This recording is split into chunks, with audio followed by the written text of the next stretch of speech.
آج ہم تاریخ کے ایک ایسے ڈرامائی دور کی بات کرنے والے ہیں جو ایک قدیم پیشن گوئی سے شروع ہوتا ہے، پھر ایک تہذیب اپنے عروج پر پہنچتی ہے، اس کے بعد دنیا کی تاریخ کی شاید سب سے بڑی تباہی کا شکار ہوتی ہے، اور آخر میں ایک ایسا موڑ لیتی ہے جس کی کسی کو بھی توقع نہیں تھی۔ ہمارے پاس جو مواد ہے وہ اس پوری کہانی کو جوڑتا ہے، اور اس کی شروعات ایک حدیث سے ہوتی ہے جو صدیوں بعد ہونے والے واقعات کی طرف اشارہ کرتی نظر آتی ہے۔ بالکل، اور اس گفتگو کا مقصد صرف واقعات کو دہرانا نہیں ہے، بلکہ یہ سمجھنا ہے کہ اتنی بڑی بڑی سلطنتیں بنتی اور ٹوٹتی کیوں ہیں۔ عباسی خلافت جیسی سپر پاور جو علم اور طاقت کا مرکز تھی، وہ اتنی کمزور کیسے ہو گئی کہ ایک دم بکھر گئی؟ ان مشرق سے چنگیز خان کی قیادت میں جو طوفان اٹھا، کیا وہ صرف ایک فوجی حملہ تھا یا اس کے پیچھے کوئی گہری وجوہات تھیں؟ ہم اسلامی تہذیب کے سنہرے دور کی بلندیوں سے لے کر اس کی تباہی کی گہرائیوں تک کا سفر کریں گے اور دیکھیں گے کہ اس راکھ سے ایک نئی دنیا نے کیسے جنم لیا۔ تو آئیے وہیں سے شروع کرتے ہیں جہاں سے ہمارے ماخذ نے کہانی اٹھائی ہے، ایک پیشن گوئی سے۔ حدیث میں ایک ایسی قوم سے جنگ کا ذکر ہے جن کے چہرے چپٹے، آنکھیں چھوٹی اور جوتے بالوں کے بنے ہوئے ہوں۔ صدیوں گزر گئیں اور شاید لوگ اس بات کو بھول بھی گئے ہوں گے، لیکن تاریخ تو اپنا کام کر رہی تھی۔ اس پس منظر میں آئیے پہلے اس سلطنت کی بات کرتے ہیں جسے اس طوفان کا سامنا کرنا تھا۔ یہ سمجھنا بہت ضروری ہے کہ ہم کس اسلامی سلطنت کی بات کر رہے ہیں۔ اکثر لوگ تینوں بڑی خلافتوں کو ایک ہی سمجھ لیتے ہیں۔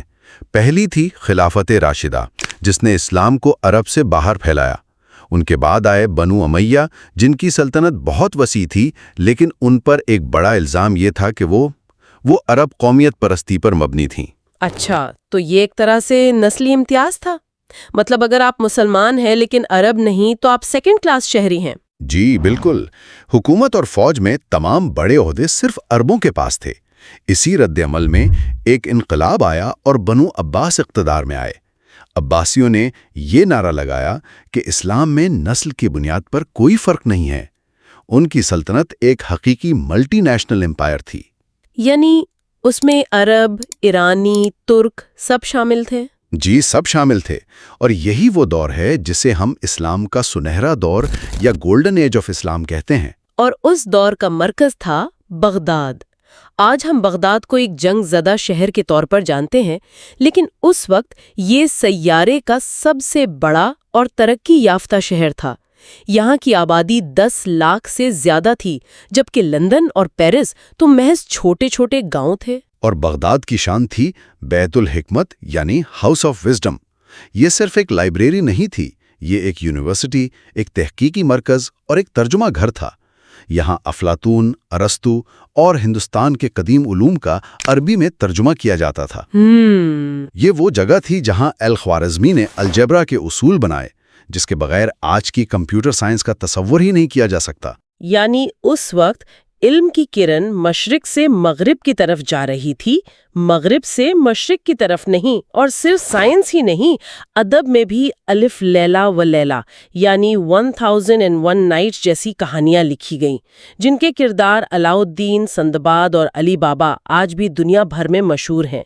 تو خلاصہ یہ کہ عباسی مسلمان اس وقت دنیا کی انڈسپیوٹڈ سپر پاور تھے، لیکن پھر اتنی بڑی سلطنت کا زوال کیسے شروع ہوا؟ اور یہیں سے کہانی کا وہ حصہ شروع ہوتا ہے جو منگولوں کے حملے کی بنیاد بنا۔ زوال ہمیشہ اندر سے شروع ہوتا ہے۔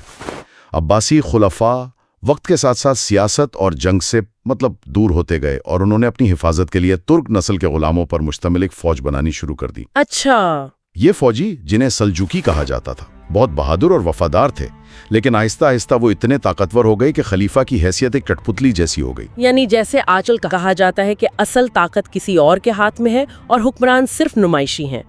تو خلیفہ بغداد میں بیٹھا تھا، لیکن فیصلے سلجوکی جرنیل کر رہے تھے۔ بالکل یہی ہوا، اور جب مرکز کمزور ہوتا ہے تو سلطنت ٹوٹنا شروع ہو جاتی ہے۔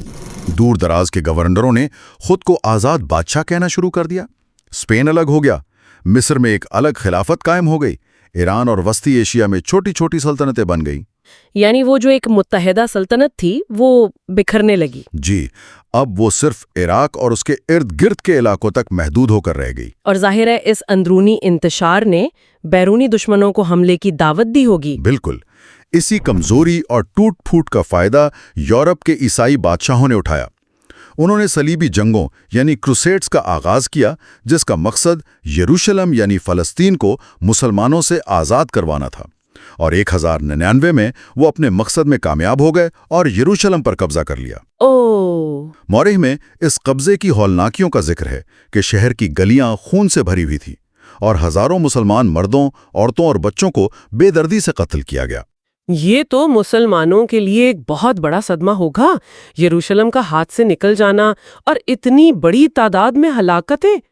اس مایوسی کے عالم میں کوئی امید کی کرن تھی؟ اور اس کرن کا نام تھا صلاح الدین ایوبی۔ السلام علیکم۔ وعلیکم السلام۔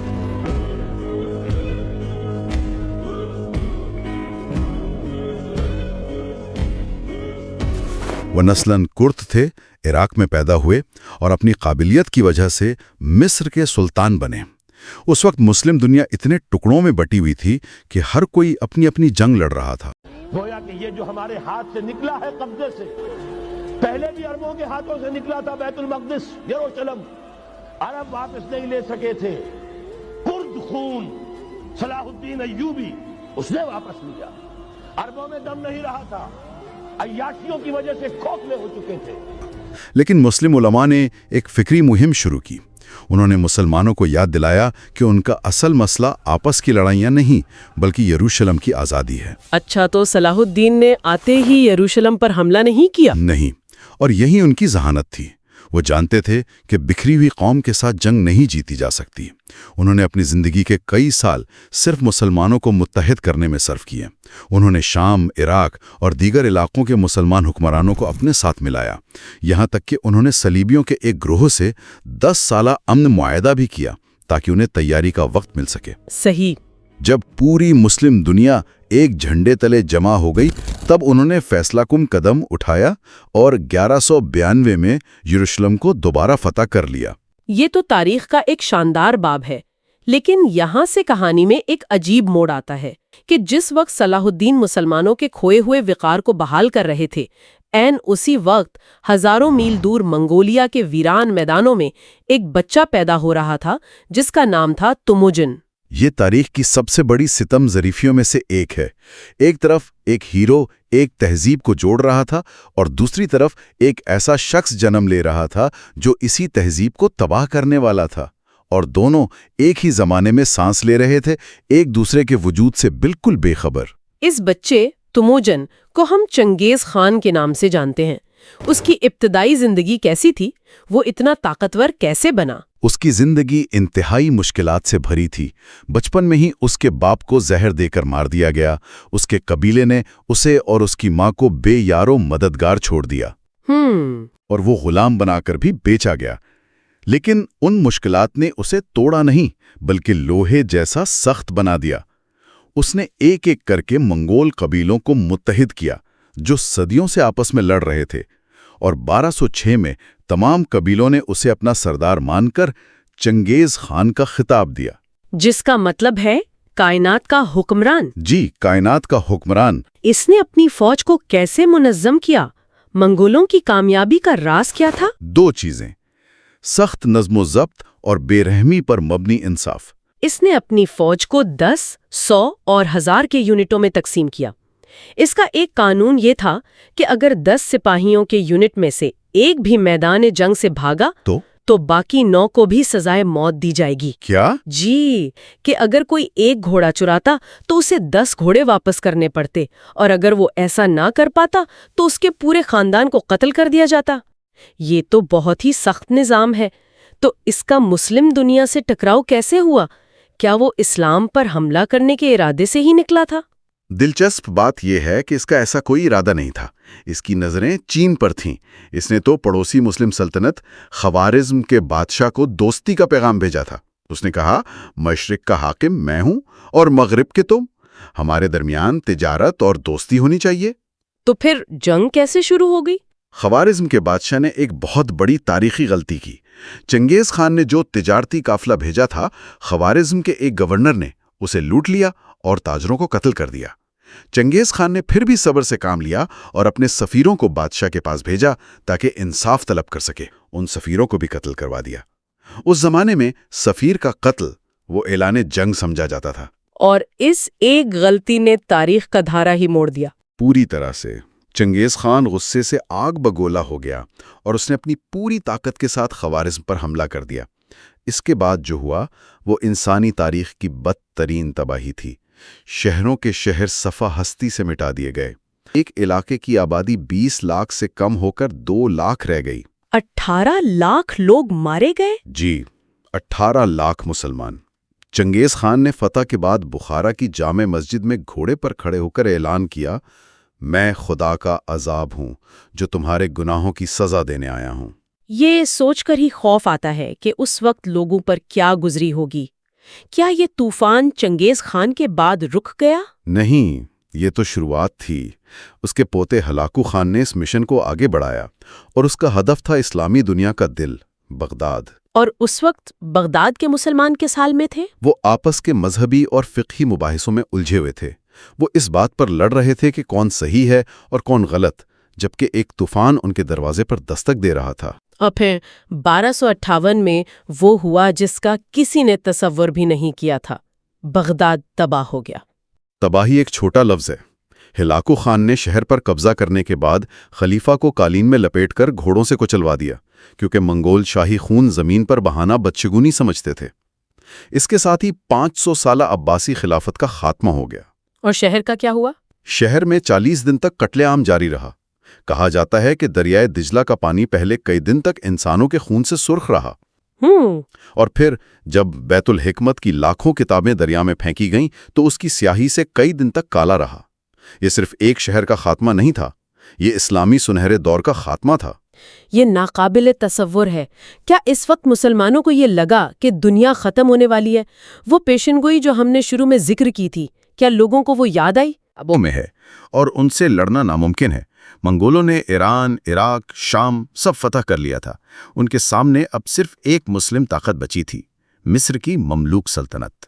اگر مصر بھی ہار جاتا تو اگلا ہدف مکہ اور مدینہ ہوتے۔ تو مملوکوں نے مقابلہ کیا؟ انہوں نے مقابلہ کرنے کا فیصلہ کیا۔ مملوک سلطان اور اس کے بہادر جرنیل بیبرس نے فوج کو تیار کیا۔ فلسطین میں آئین جالوت نامی جگہ پر دونوں فوجوں کا ٹکراؤ ہوا۔ یہ وہی جگہ ہے جہاں ہزاروں سال پہلے حضرت داؤد علیہ السلام نے جالوت یعنی گولیت کو شکست دی تھی۔ تاریخ خود کو دہرا رہی تھی ایک طرح سے، جی۔ مملوکوں کی فوج منگولوں کے مقابلے میں بہت چھوٹی تھی، لیکن ان کے پاس ایک منصوبہ تھا۔ انہوں نے جنگ کے میدان میں جان بوجھ کر پیچھے ہٹنے کا ڈرامہ کیا، جس سے منگولوں کو لگا کہ وہ جیت گئے ہیں، اور وہ بے تحاشا آگے بڑھتے چلے گئے۔ ایک جال بچھایا۔ جی بالکل۔ مملوکوں نے انہیں ایک تنگ گھاٹی میں پھنسا لیا اور 3 طرف سے حملہ کر دیا۔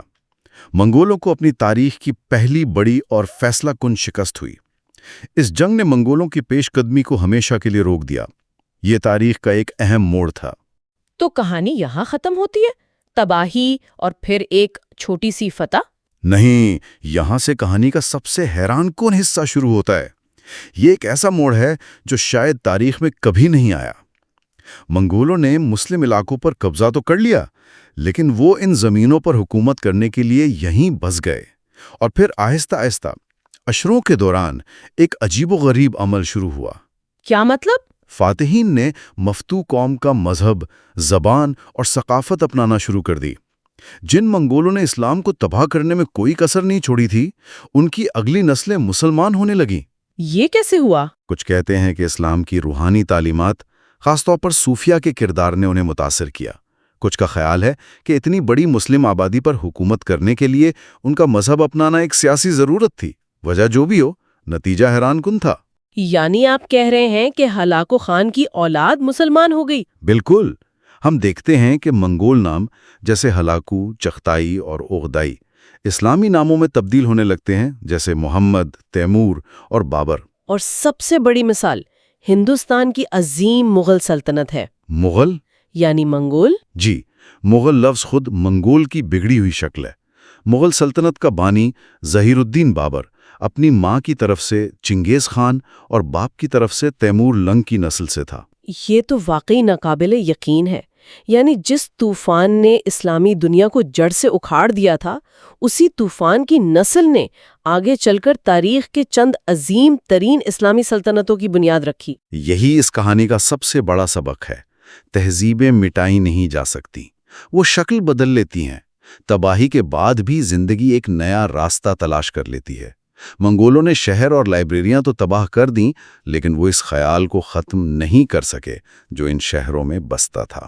آج ہم نے ایک پیشن گوئی سے شروع ہو کر ایک تہذیب کے عروج اور زوال، ایک خوفناک تباہی اور پھر راکھ سے ایک نئے آغاز کی ناقابل یقین کہانی پر بات کی۔ یہ واقعی تاریخ کے سب سے ڈرامائی ابواب میں سے ایک ہے۔